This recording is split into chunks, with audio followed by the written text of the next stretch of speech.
Engineering is hope in my mind. Because why else would you do it unless you thought there was something to reach for, there's something to go for, that humanity, to me, that's always been one of the beauties of man, something different about humans.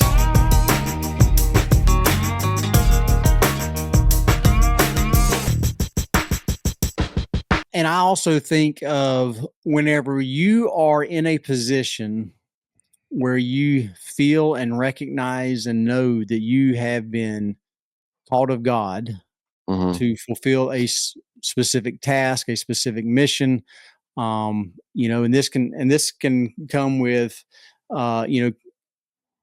callings and being set apart and things like this today. But I think of Nephi. Nephi called himself a wretched man. When you're in that position, the little things that are your hiccups, the things that hold you back, your bad habits, those things become a lot more larger, brighter. They stand out more in your own eyes because you can almost feel God looking down at you and like, look, I need you to do this. And so every little mistake that you make, you feel like you're letting God down.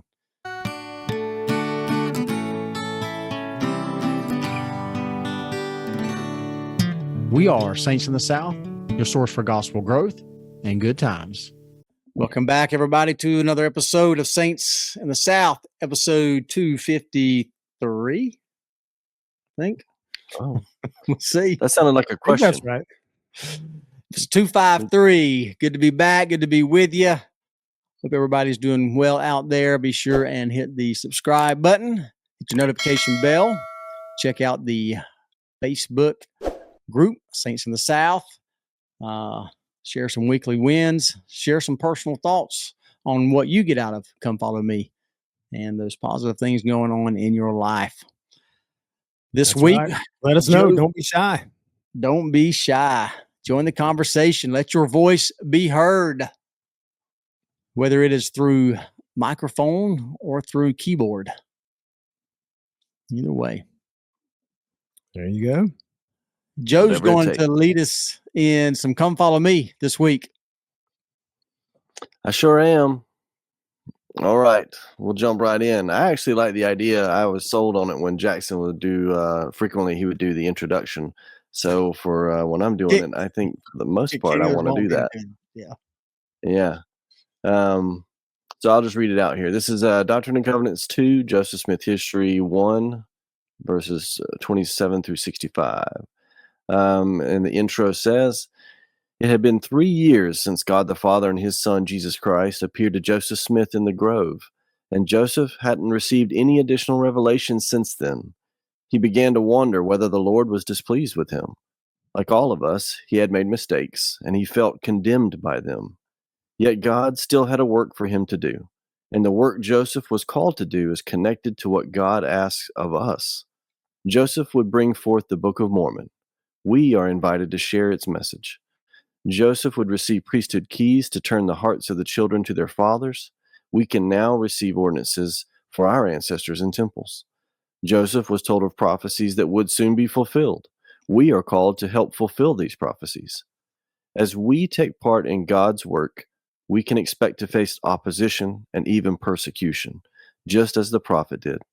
But we can also have faith that the Lord will make us instruments in his hands, just as he did for Joseph."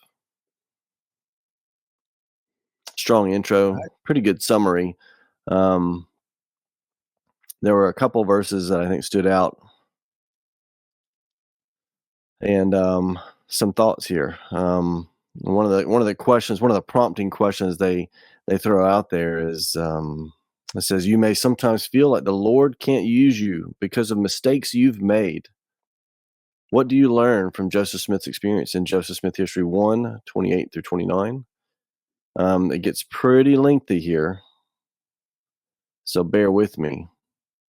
But this is during that 3-year hiatus, essentially, where Joseph said, this is in verse 28, "I was left to all kinds of temptations, and mingling with all kinds of society, I frequently fell into many foolish errors, and displayed the weakness of youth and the foibles of human nature, which I am sorry to say led me into diverse temptations, offensive in the sight of God, in making this confession, no one need suppose me guilty of any great or malignant sins. A disposition to commit such was never in my nature. But I was guilty of levity, and sometimes associated with jovial company, etc., not consistent with that character which ought to be maintained by one who is called of God, as I had been. But this will not seem very strange to anyone who recollects my youth and is acquainted with my native cheery temperament. So that's pretty neat. Pretty neat. Not only self-admission, but also kind of a correction for many people that would pounce at the opportunity to say, see, he's a terrible person. He's no prophet. He's human. But that's the neat thing about this gospel is the only perfect person in it is Jesus. So Absolutely. the only option he's ever had is to work with imperfect human beings that make mistakes and sin. And I actually think that's an important distinction. We can make mistakes and we can have errors, commit errors, and then I don't think that's necessarily the same thing as a sin. I think there are differences in that. There are learning opportunities, and then there are sins, right? And that's just a personal thought. Any thoughts on that? You don't have Well, to. I it was just depends on how taking a breath. you define sin too, though, because I think I tend to go back to Jordan Peterson's concept of the idea of sin. Where the word sin is actually derived from I think it's a hamarte. It's a word, an archery term, which means to miss the mark. So sin has kind of a harsh connotation in our language a lot of times. We think of sin, we think of, oh, you've committed some terrible deed. But if you think about sin in that regard, all sin is falling short of perfection, basically, like things that we all do every day. And Joseph, we don't know exactly what all Joseph did. He makes it clear he didn't do anything horrible. He didn't kill anybody, or he didn't do anything that would have precluded him from being able to fulfill his responsibilities as a prophet as he got older. Right. But he definitely sinned in the fact that he missed the mark. He admittedly behaved in a way that he felt was not befitting of someone who had been called of God like he had. And even if it was typical 14-year-old boy, potty humor and laughing at things and maybe pranking people, whatever it was, I'm just imagining typical 14-year-old boy behavior. Right. Which would be, in his situation, if you think of sin as just basically missing the mark, then he sinned, but no more so than we all sin every day. Sure. Yeah. And I also think of whenever you are in a position where you feel and recognize and know that you have been called of God to fulfill a specific task, a specific mission, and this can come with,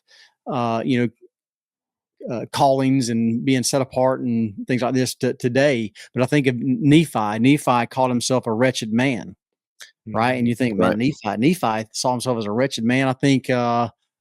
So what I'm saying is that when you're in that there's position, no hope for me. Yeah, right. When you're in that position, the little things that are your hiccups, the things that hold you back, your bad habits, those things become a lot more larger, brighter. They stand out more in your own eyes because you can almost feel God looking down at you and like, look, I need you to do this. And so every little mistake that you make, you feel like you're letting God down because he's trusting you with this task, with this assignment, with this calling, with this mission to go and do. Sure. There's a quote. I could probably look it up, but there's a quote about you cannot improve without discomfort, because man is both the marble and the sculptor. I think something along those lines, meaning that to get better at things, you've got to work on yourself, and it's a painful process, right? growth and changing is a painful process, and I think it's an apt kind of analogy, because when people are carving stone, they start off with coarse chunks being broken away, right? The coarse things to take form, to take shape. And I think that's much like what Joseph is saying here. Like I didn't go commit murder or anything like that. But when you think about it, and like you were saying, Jackson, the kind of the more holy we become, the more the small things become big things to us. Because just like a sculpture, the big things are the first level. And I think when it comes to sin, it's kind of 10 commandment stuff. Don't murder anybody. Okay. That's Right. step one. All right. Physical actions is commonly the first step. Right. And then it becomes the words that you say. Don't speak so harshly to people. Be kind, and words of affirmation and love, and those types of things. And it's reading and speaking, your scriptures, your prayers, those types of things. And then the more holy you become, it's even your thoughts. Like, I'm giving in too much to levity, and I'm too quick to judge someone or think harshly on someone because of their status or situation or whatever. So I think it's very much like carving a sculpture. And I think it's very much that hard work. And then the small things become the big things when you're getting down to the fine details of a masterpiece, There's something I have been wanting I would love to do some kind of a research project on this. Because I have definitely noticed individuals in the church, when they receive certain callings of leadership, like when someone is called as a bishop or a stake president, there seems to be a change in them. And I know there is a spiritual component to that. There is a mantle that goes along with certain callings, especially in the case of Joseph, that of prophet.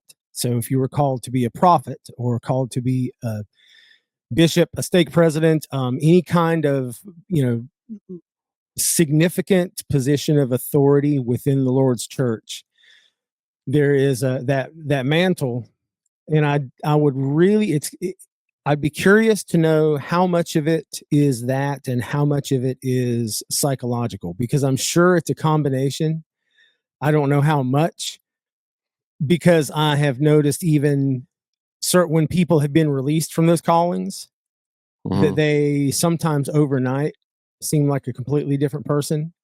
Not necessarily in a bad way, but just notice the difference. Yeah, you can notice a difference. I want to pick on Bishop Mike Mobley for a minute, because I love him. I mean, dude, I love that man like my own father. He's awesome. But it was interesting because he was, I've shared before that he was serving as bishop when I came back into the church, and he was exactly who I needed at that time to kind of shepherd me back. He was exactly the right person. And, when he was bishop, he's always been, very kind of gentle person, kind of soft spoken or whatever. But, he definitely had an air of a certain authority and kind of competence about him. And it was funny, like, as soon as he was released as bishop, I remember asking him, like, literally maybe a week after he was released, where something was in the building. And he was like, I don't know. Like, I'm like, you were bishop for like 7 years. Every square inch of this building. Like, and it was funny to me. I think I gave him a hard time a little bit, just because he was like, I don't know. Yeah. I don't know where anything's at in this building. I don't know. Well, the mantle of the calling is like one of those fine marble sculptures. You shouldn't take it for granted. Oh, nice. Hey, Oh yeah. I was just going to mention the self sculpting. Yeah. That you talk about. That's actually one of my screensavers that I rotate through on my phone.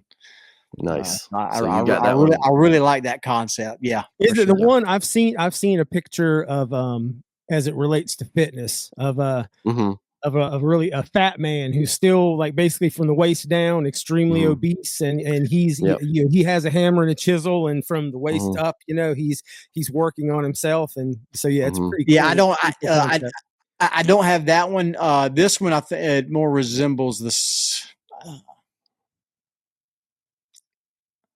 I don't know what. I think it's just block. It's just block kind of at the base. Is what it is. Yeah, usually you'll see it with a block of stone with a sculpture on the top end, and it's carving himself out of that stone. That's right. But it is applied loosely. I've seen the one too where it's essentially an overweight person, obese, even with a very fit, trim person up above that's kind of working their way out. But and that one, of course, resonates with me because that's. As someone who's always been a fat guy, I've always struggled with my weight, been trying to be fit, trying to be more healthy.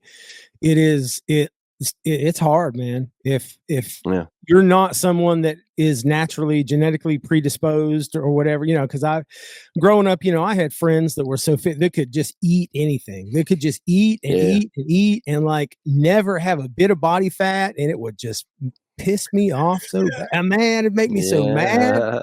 I'd be like, dude, I could look at a slice of cake and I'll put on 5 pounds. So it's difficult. It is. I mean, I know sometimes it feels like I'm literally having to chisel away at my body, like it's a painful process, it's not easy, but it's, that's the process, anything that's worth having, if it's a goal that's worth attaining, then it's going to be worth putting in the work for. That's true. Well, Kenny, I'm glad you brought up your experience with Bishop Mobley when you returned to the church.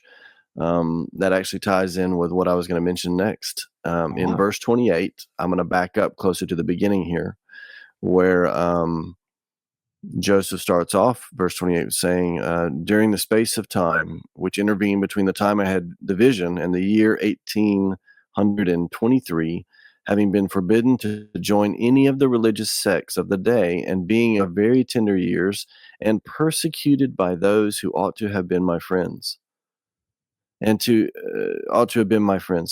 have treated kindly, and if they suppose me to be deluded, to have endeavored in a proper and affectionate manner to have reclaimed me.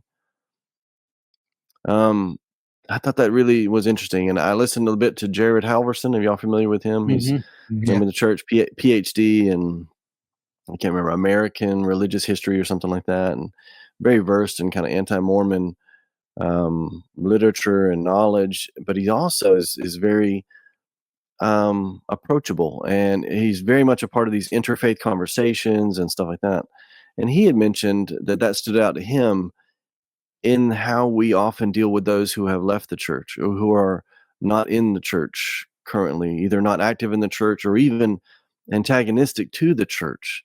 And he said, if we suppose they are deluded, that we are in the right place in the right pew on a Sunday, but they have somehow not been convinced of the truth that we know, should we treat them like these people treated Joseph?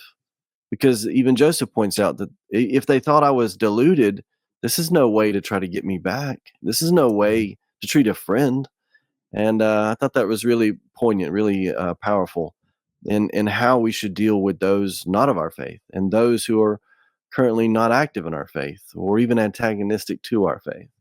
That if your goal is to persuade them of the truth that you have found, then treat them as a friend. So I thought that was pretty neat.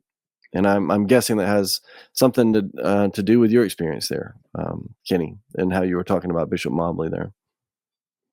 Yeah, there are, and I think that goes back to also the way that which everything goes back to the Savior. Everything comes back to Jesus Christ, and that was one of the things that we've talked about when we were studying the New Testament. How he dealt with people in the way that he knew they needed. He was gentle with those who he knew needed a gentle touch and needed support. He was a little bit more harsh with those who he knew needed that, like Peter, for example.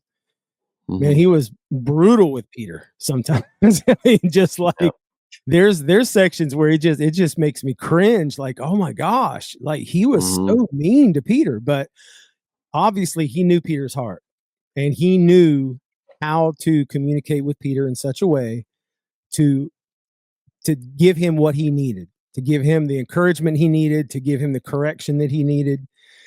Some people, it's just like with different children, like, some of your kids, all you have to do is give them a stern look and they'll break down crying and stop whatever it is Uh-huh. they're doing.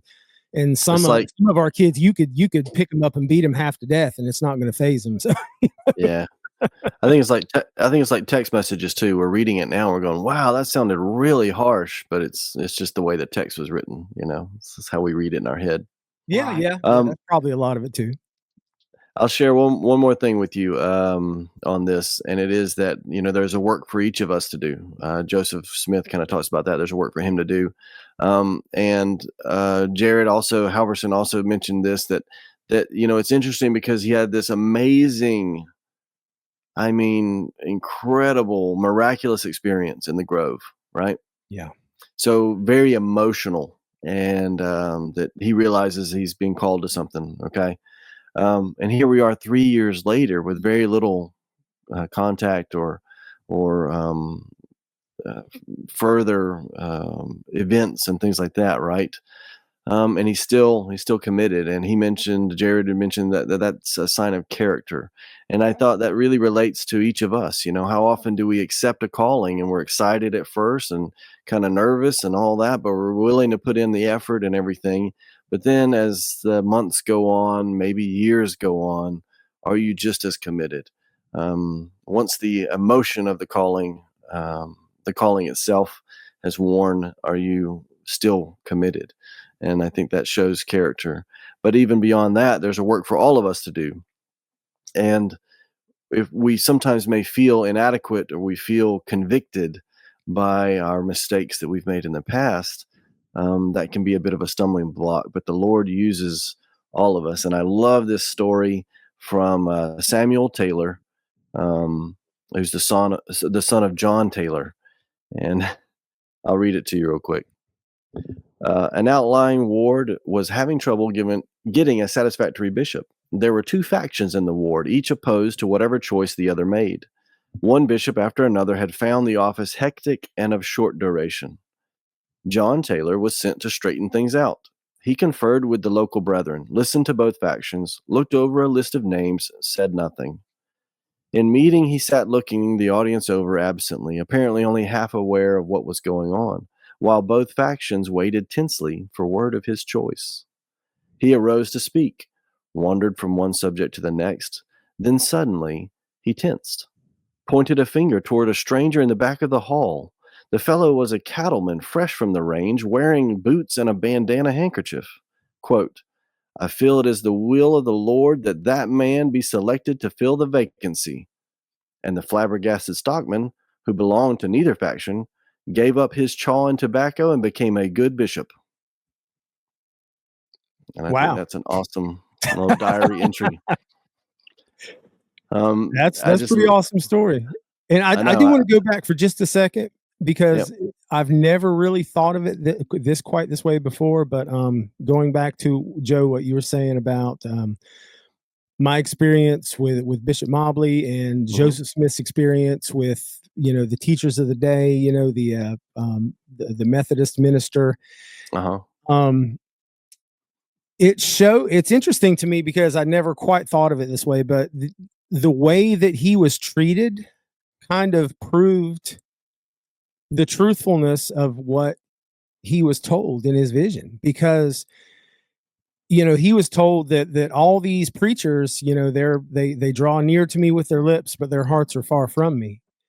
And if their hearts were close to God, they would have known. They would have, they could have been the Bishop Michael Mobley for me, what he was for me at that time. If they had truly been close to the Lord, they could have received the inspiration they needed to guide him and to make him, help Joseph feel loved and welcomed, and there might have been a different outcome. But the fact that they treated him so badly, I mean, Mhm. just really, and even at such a young age, he was able to realize that there must be something to this, because I'm just a little farm kid, and there's all these Mhm. grown men who are like upstanding members of the community who are going after me.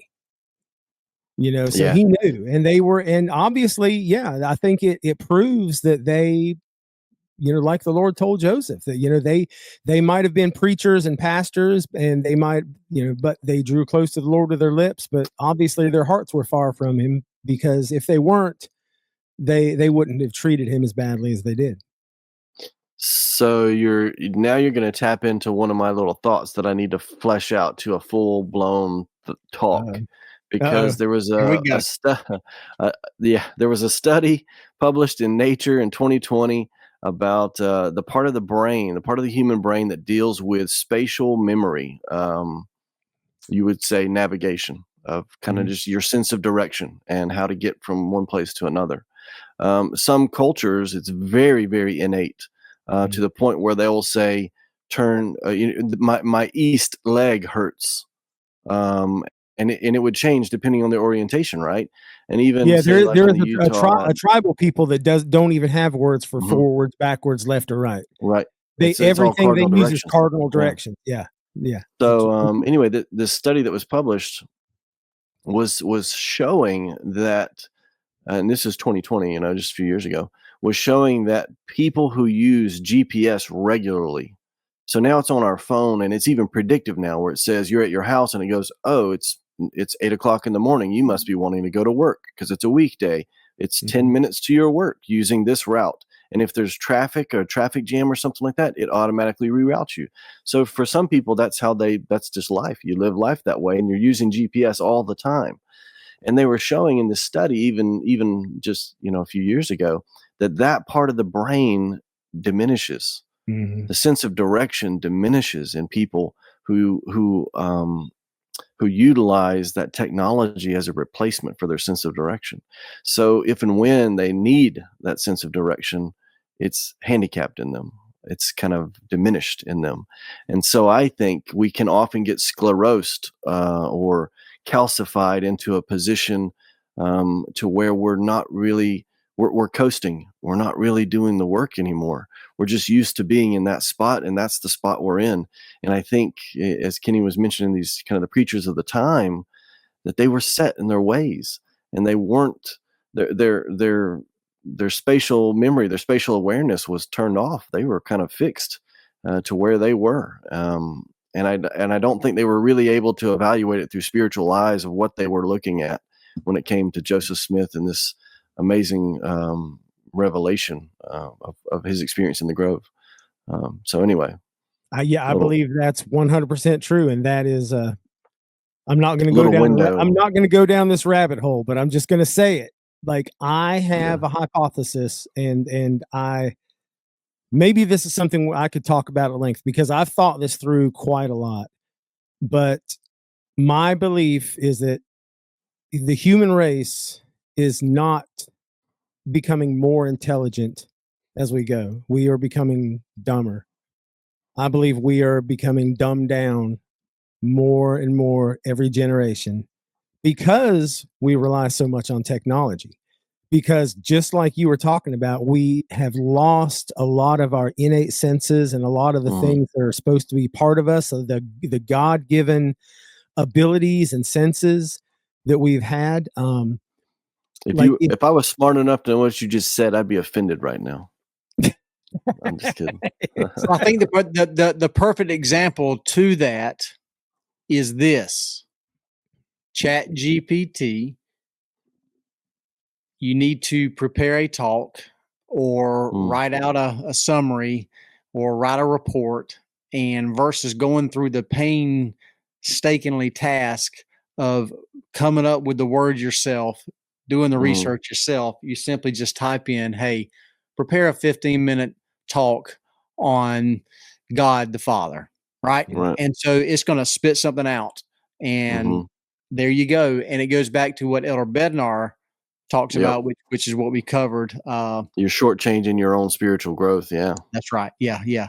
yeah, you have what you need, but do you Mm. really have what you need? Right. Yeah. Even I have heard historians make the assertion that the invention of written language kind of crippled the human mind from an evolutionary perspective.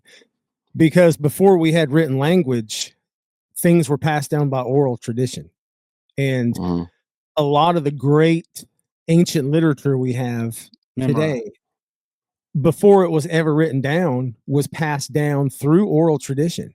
Right. And these were poems that today are, in a book of 500 or 600 pages of fine print, like, dude, there's not probably a human being on this planet that could memorize an entire book word for word like that today. But people used to do that.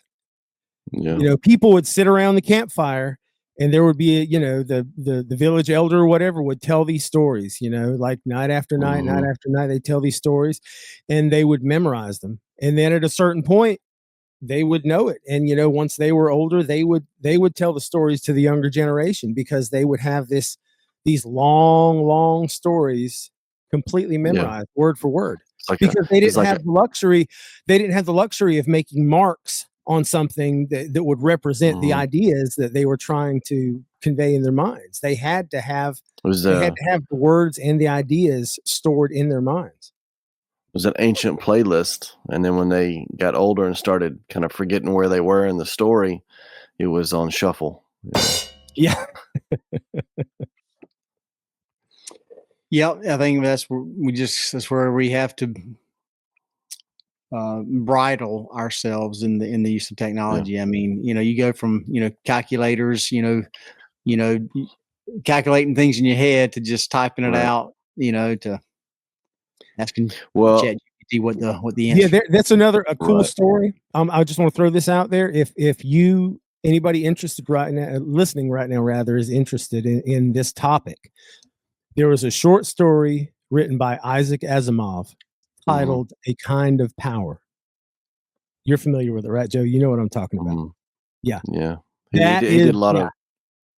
Yeah. It's amazing. It's just it'll blow you away if it's exactly what we're talking about. How like these basic, what we consider to be basic mental abilities, over time, the more we rely on technology, we lose them. A kind of power. Yeah, a kind of power.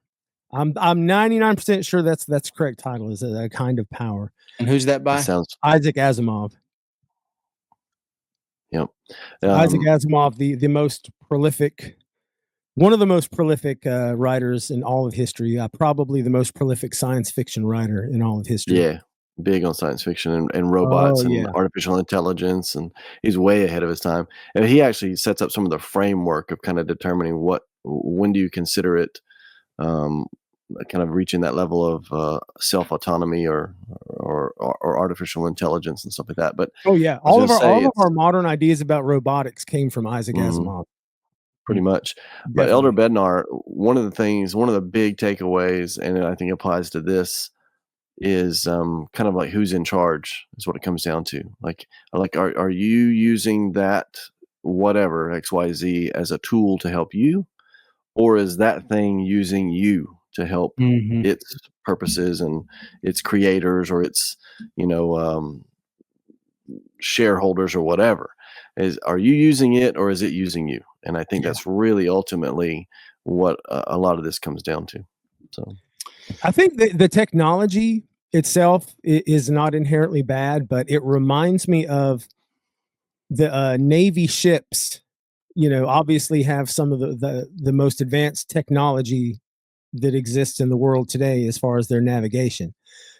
But the U.S. Navy also, when I read this, I thought it was really interesting that every Navy ship has at least one person on board that still navigates, goes out on the deck, and navigates by the stars with a compass and sextant. They look at the stars and they navigate the same way sailors navigated hundreds and thousands of years ago by the stars. Cool. Because they know that if the technology is disabled and it's not. It Right. wouldn't be that hard to do. Like Yep. China could launch a few EMPs up in the atmosphere and disable all of our communication. And at that point, if there was no one on the ship that knew how to navigate, they'd essentially be dead in the water. So yeah, you're out of luck. using the technology is not inherently bad, but yeah, we do have to. And I feel like there's a kind of a spiritual connection there too.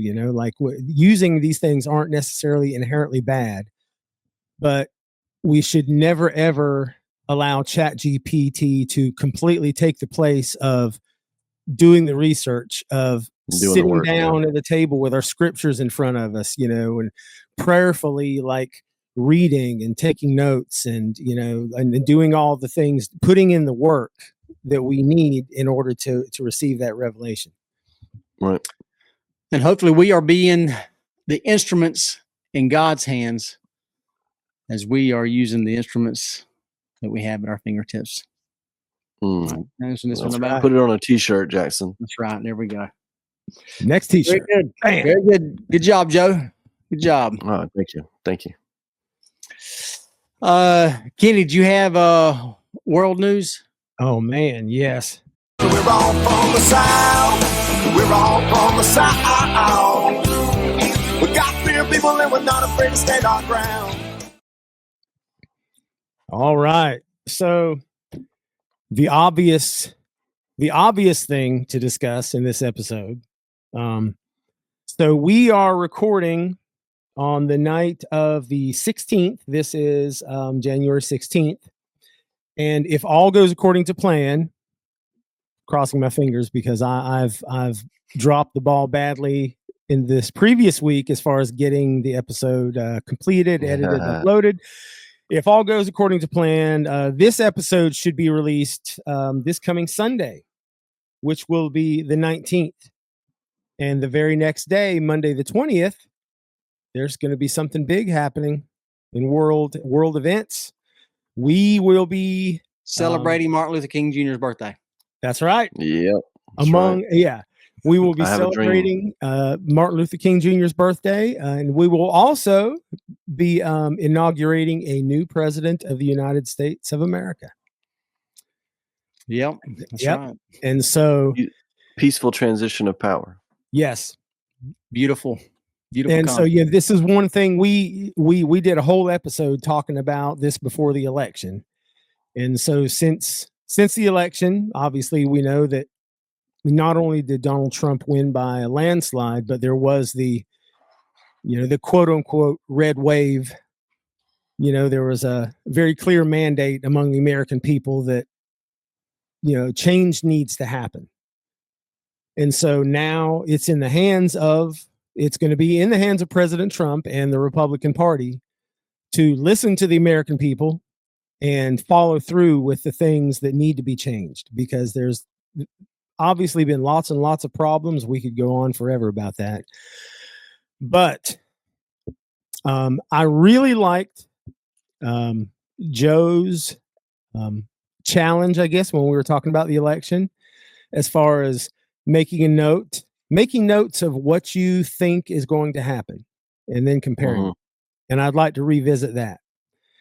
Yeah. So right now, between when we were talking about the upcoming election and now when we were at the moment of the new president being inaugurated, what are your thoughts?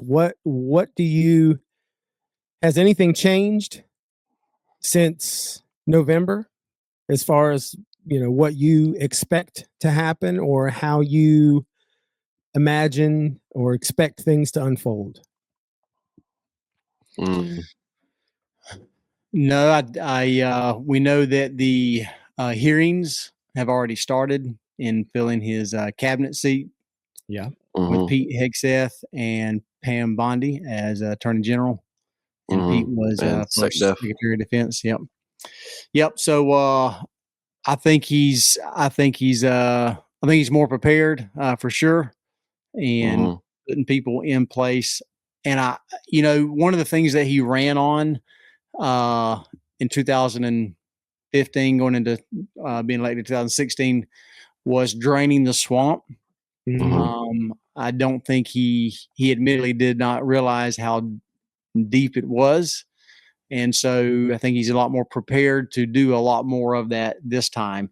And it's also, it was a lot deeper and a lot wider than what he realized as well. So it wasn't just your politicians, but it even goes into your many federal agencies, right? And so I think he's going to have the opportunity to do a better job of really trying to weed out and get rid of the swamp, the woke, all the policies and people that are trying to push things that go against what we believe in being a solid, principled country, God-fearing country, conservative principles. So, yeah. And from what I've seen in my lifetime, at least, most presidents' second term is very different than their first term, because a president's first term is, in a sense, he's campaigning for 4 years. You know, he's trying to ensure that he's getting reelected. Whereas with the system now, since we have a limit of 2 terms, that means that when a president is serving his second term, he's got nothing to prove. He doesn't have to kiss up to anybody or feel any obligation of trying to find the middle ground between things or whatever. He's able to just do what he thinks is right. And that's what I'm hoping, cautiously optimistic for. I'm hoping that Trump does just come in and take care of the things that need to be taken care of. And like you said, he's definitely much more prepared this time. He was a very inexperienced as a politician in his first term, and he deferred to the Republican Party in a lot of ways, whereas now he is kind of taking the bull by the horns, and he's making the decisions that he feels are the right decisions for the country. And there's going to be it's going to be some changes. And I definitely believe that the whole losing in 2020 is one of those blessings in disguise, and giving him an opportunity where he doesn't have to govern and fill that role. So he almost gets almost a do-over, so to speak. But you get to experience 4 years, step back, and be that much more prepared without having to use that time to govern and everything and fight. And also he really does have the Congress and Senate support now. Yeah. Should have that. Yes, he has. He should definitely. So he basically had a 4-year planning period. That's Right. Absolutely. Like teachers, sometimes have a free period for planning. Like he literally had a 4-year planning period for his next term. And and assuming that our congressmen and senators, or Congress people and senators, that they are willing to cooperate in such a way to get the things done that need to be done without any unnecessary bickering and unnecessary debate, because there's so many things right now that, with this last election, the American people have made it very clear that we're tired of this crap. We're tired of the way we're tired of the way foreign policy has been handled. We're tired of the way our economy has been handled. We're tired of all of this. And it's interesting how, the Democrat Party had successfully managed to make the "Make America Great Again" slogan kind of a bad word, and people were kind of shied away from, even Trump at first. It was he kind of shied away from the MAGA, all the MAGA Republicans, like they're these evil, horrible people. And but now I think people are realizing that there was a time in this history where the United States was the clear dominant world superpower, not only militarily, but economically and culturally.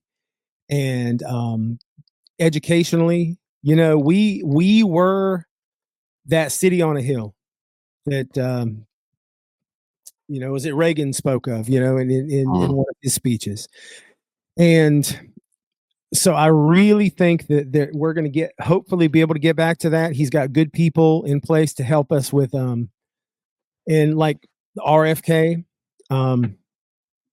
Kennedy, obviously, I mean, he's been a hardcore Democrat. His whole family has been Democrat for generation upon generation. And I can't say that I agree with everything he has ever said or ever does say, but I am very optimistic about his passion for fixing the system that we have in place now that has caused Americans to be the least physically healthy people on earth. You know, we have an epidemic of obesity. We have an epidemic of heart disease and all these problems. The United States spends a larger percentage of our gross national product on healthcare than any other country on earth.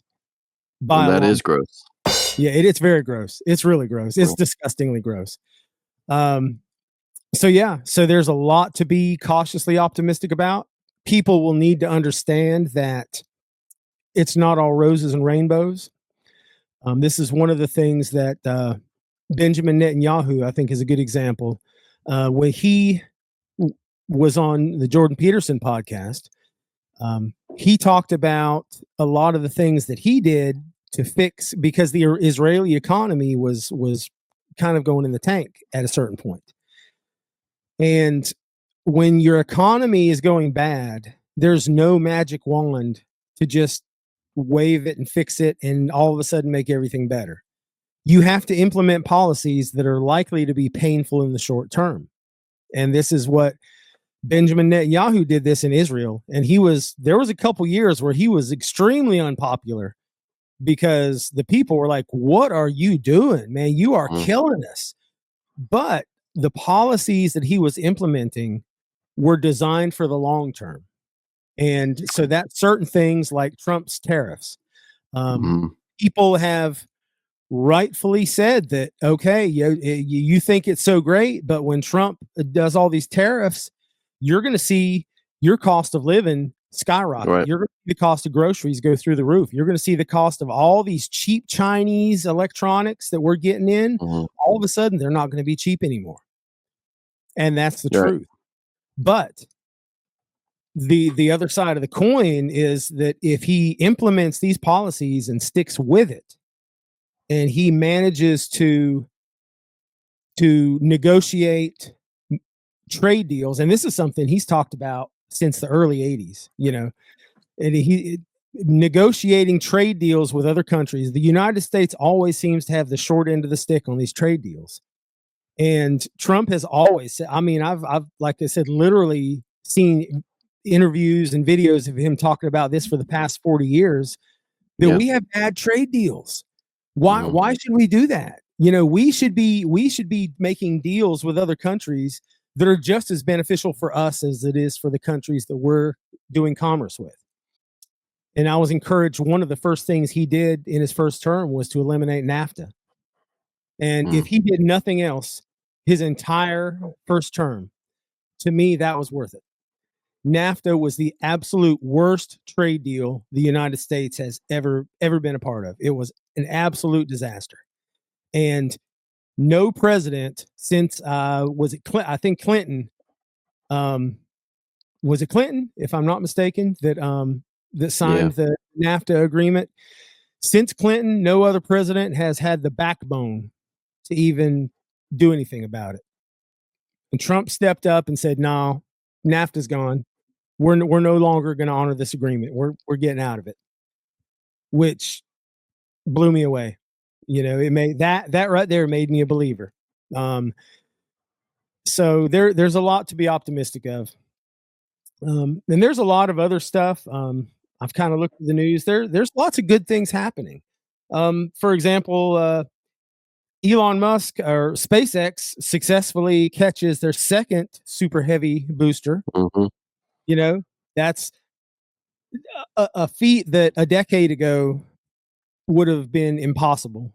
That you Yep. could have probably asked any engineer on Earth, any physicist, anybody, and they would have said, if you had proposed this idea of Elon Musk building this huge tower with the chopstick arms that are going to literally catch the largest rocket booster ever built, the largest object ever launched into space, literally, and just catch it perfectly. Boop, like two little chopsticks come together. The first time it happened, it was like a miracle. And so he done it again. Magic trick. Yeah, it looked fake. You know, like the first time I saw one of SpaceX rockets return to the launch pad and just orient itself perfectly, standing perfectly straight up, ready to relaunch. It looked SpaceX, like they also provided. CGI at first. I thought it was fake. They also provided the most expensive fireworks show ever over Turks and Caicos today, because the Starship, the top part blew up. Yeah. It'll be curious to find. I love the way they do it, though. You know, they do. I love they the way call you it twisted that, because I wasn't going to bring that part up. I was trying to be positive, but you kind of made it positive. They launched the most expensive fireworks display in history right there. Okay, yeah, over Turks and Caicos. Yeah. No, if you see the videos, it is pretty impressive. What I'm amazed by, though, is people are like, "Oh my gosh, what is it? I have no idea. Should we be afraid? Get the kids off the beach." You know, they're like freaking out. I'm like, yeah, that's probably 80,000 feet above you right now, you know, screaming past you at 10,000 miles an hour. You'll be all right. But and it's like your first thought is you have no idea what it is. And I don't know, I follow this type stuff, so I'd be like, oh, it's the Starship. It blew up. It didn't work out, but it was a new model. They're testing everything out, and that's their way of doing it. And I like it, for one. It's that rapid iterative engineering, I think, is how they describe it, to where they make a model as best they can. They try to make it work, and then they figure out the failures, and then they fix those failures, and they try it again, and then they keep doing that until they've got it that works. And it's very different than the old school NASA way, which was to just, you know, pencil push and calculate, and eventually try to do one launch. And then you do the engineering, and you calculate, and then eventually you do one more launch. And I don't think we have the attention span anymore to do that. Like, you gotta do something quick. And if there's a fireworks show in between, that's a positive. Let's keep going. At the time, too, though, Joe, NASA was the only game in town.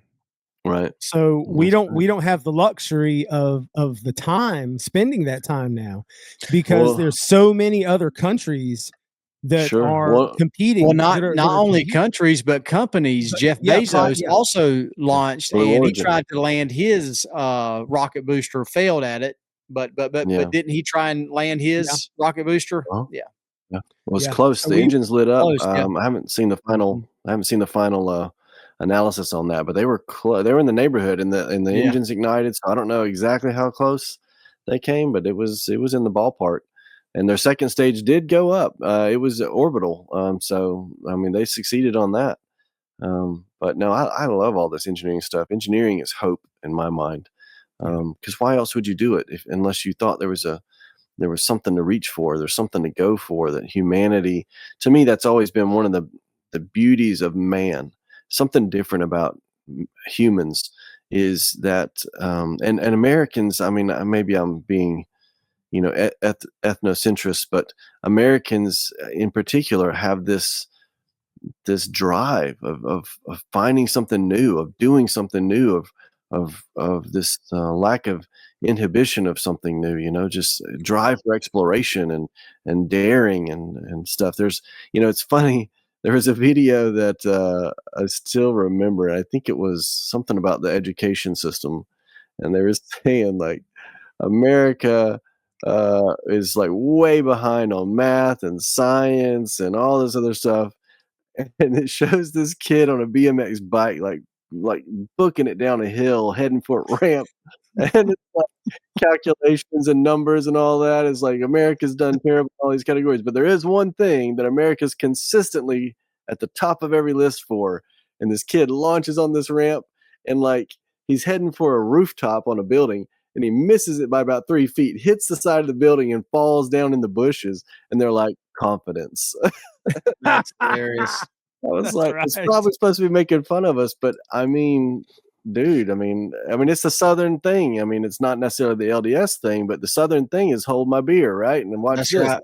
And so, I mean, that's kind of That's just right. in our That's DNA. that is the thing that sets humans apart from one of the things that sets us apart from other animals. We have that wanderlust. You know, we have this innate drive to explore, to go where we've never been, to see what's past the horizon, you know, to see what's past that mountain, you know, what's on the other side of that mountain. You know, we have to know, you know, we just even toddlers is why, but why? Why? Yeah. Right? I mean, it's that drive for the unknown. It's insatiable. It's that constant need to strive, to keep on striving, right? You're constantly looking for something to conquer, go after.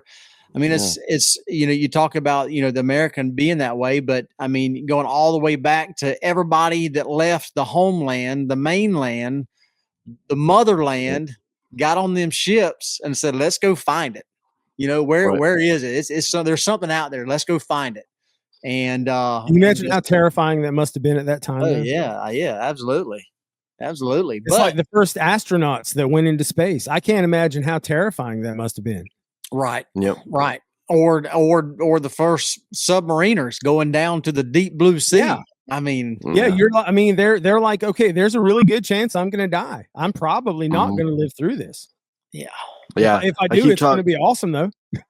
I've said many times, you know, the one that always gets me is Apollo 8, because that's when the humans for the first time left the gravity well of Earth. You went to another heavenly body completely, and you're flying for 3 days and nights at the speed of a bullet into the darkness of space, hoping that whoever's calculation that the moon is going to be at that spot when you get there was right. And then we're glad that NASA spent all that time on them calculations, right? Yeah. Right. Well, and so the thing was, before they did those missions, those Apollo missions, they couldn't get life insurance is the story, and so they ended up signing thousands of like autographs and autographing photos and stuff like that, so that if they died, they would be even bigger celebrities than they already were, so that their widows and stuff would have this stuff that they could sell off to make some money to kind of cover their expenses. And I know I didn't even know that. So Jim Lovell was on Apollo 8. And that was the one where they were first leaving Earth, truly leaving Earth, you know, to where you don't come back unless it goes right. And his wife said that she asked the NASA people, like, what are the chances? Like, be straight with me. What are the chances that they come back, that this all works out right? And they come back. And they said 50-50. And I'm thinking, like, this is the dude's wife, right? If anybody you're going to tell a white lie to and probably paint it optimistic, it would be her. And you told her 50-50, like, at least oh my 70-30. gosh, Come on. yeah. And they went, and they sat on top of that 300-foot rocket and they went. It's crazy. Yeah. Yep. So we do have. I think that's one of the things that the reason that we have that. Different from any other animal is because we are God's children and we are created in his image, and we have this drive, and much like all of our other drives, all of our other urges, all of our other instincts, they are there for our benefit if we focus them in the right direction.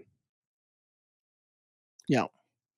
Because we do. Every single person has a drive, you know, and so what are you focused on? What goal are you setting your sights on? Because you have to have your sights on a goal.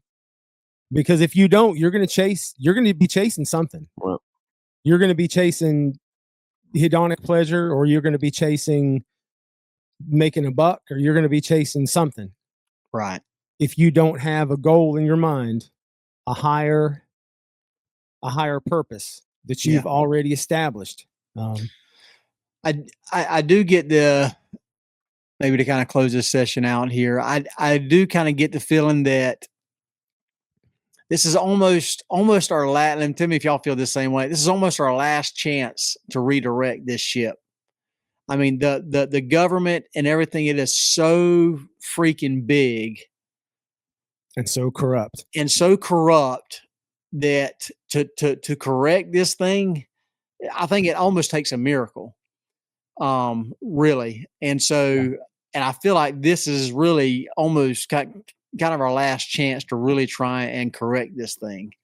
You know, you think about the assassination attempt on President Trump. Yeah. You think about, I mean, he's had anybody and everybody in power against him. Yeah. And the fortitude that he has shown and the toughness that he has shown. Oh my gosh. It really is inspiring and amazing, and really, you really think, is God's hand on this man?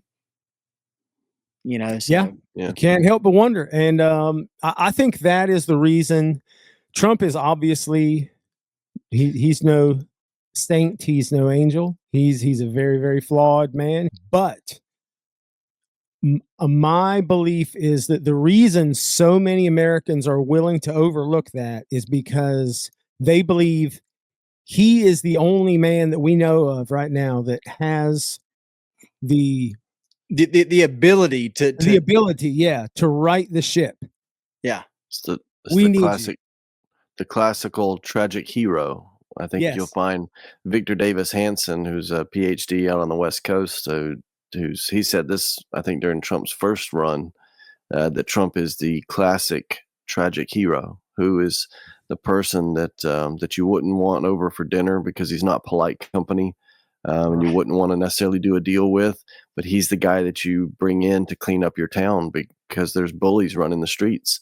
Absolutely. And he related him to, I think, Shane the gunslinger, and what was Clint Eastwood's High Plains Drifter, maybe was. I mean, these are classic hero type guys who come into town, and they're not like the town folk. Yes, they're not like the town folk, but the town folk need them, and then he's he beats up the bad guys, and when he's done, he leaves town. He's not because he's not like the town folk, Yeah. So it's an interesting analogy. So. Yep. Very good. Very good. Good job, Kenny. Yeah, man. That kind of leads us into our topic that I have here for church news.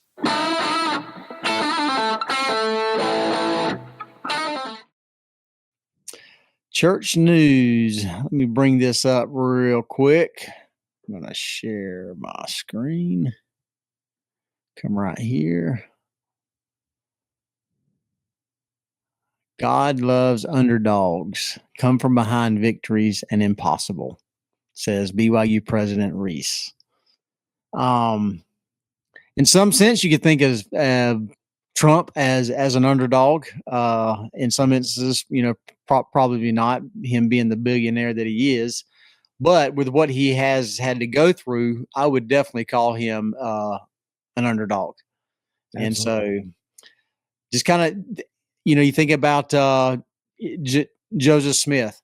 You think about the scripture where in the Doctrine and Covenants, where it talks about the Lord calls upon the weak and the unlearned, to go out and to preach and to testify. And so this is a article here covering a recent speech by the BYU President Reese.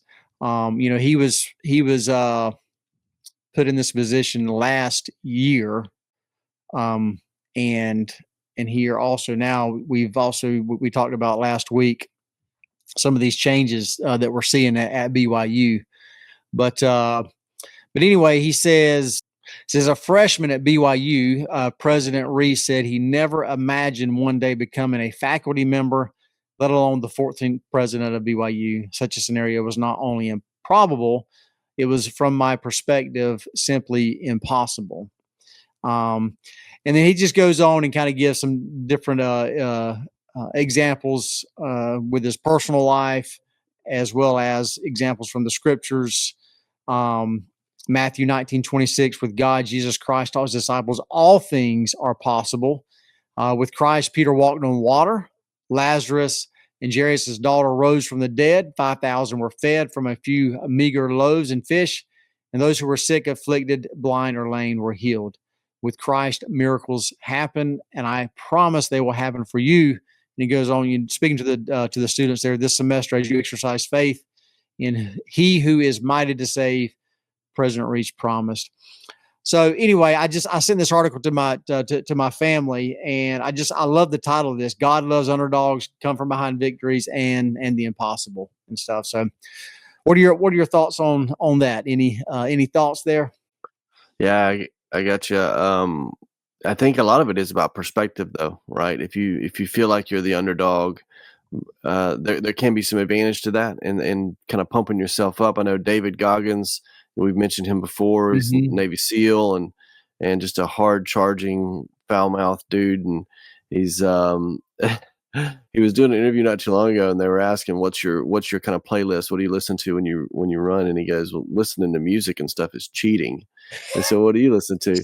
And he said, you really want to know? And they said, yeah. He says, I record myself insulting myself. Yeah. He's like, of things that I think other people would say bad about me, I record, that, and that's all I listen to, like, the whole time. I was like, this dude is on another level, right? Yeah. But I think it's all about perspective. You can use that as fuel to your fire. And then also, as you mentioned, as Trump is an underdog, well, if you look at another perspective, dude's a billionaire. He's got gold-plated toilets on his private airplane or whatever. So in some cases, you say he's not the underdog; he's the big dog. But in this case, in politics, in presidential races and stuff, I mean, they've tried to. He's been, two assassination attempts so far, and I think that's an important thing to say, especially with the big inauguration coming up on the 20th, on Monday.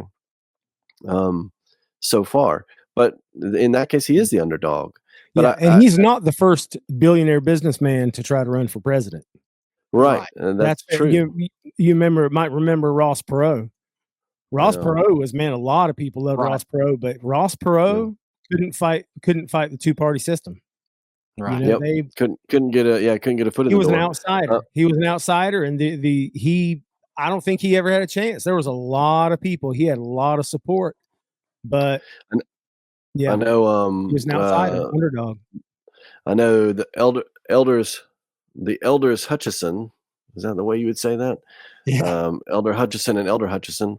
One of their favorite things they'll say is, "If God is with us, and who can be against us?" Right? And that reminds me of the 2 Kings chapter 6, verse 15 through 17. Here is when Elisha was there. And they were getting ready for a battle. And so in verse 15, and when the servant of the man of God was risen early and gone forth, behold, an host compassed the city, both with horses and chariots. And his servant said unto him, Alas, master, how shall we do? And he answered, Fear not, for they that be with us are more than they that be with them. And Elisha prayed and said, Lord, I pray thee, open his eyes that he may see. And the Lord opened the eyes of the young man, and he saw. And behold, the mountain was full of horses and chariots of fire round about Elisha.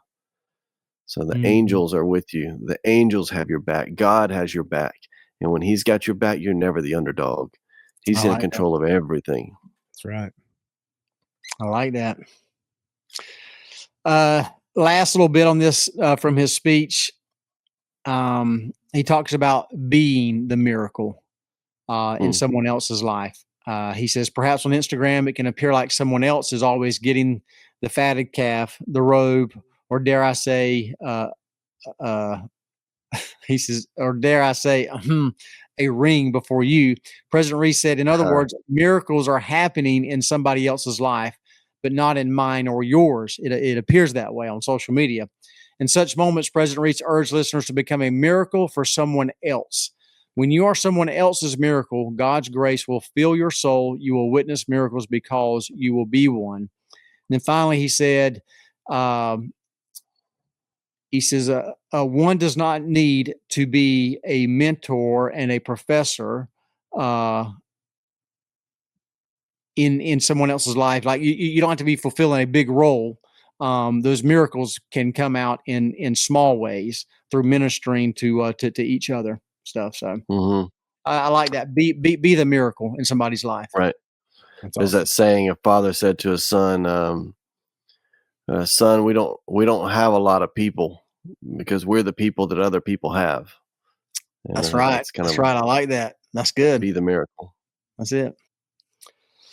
Well, very good. Very good. Any closing thoughts?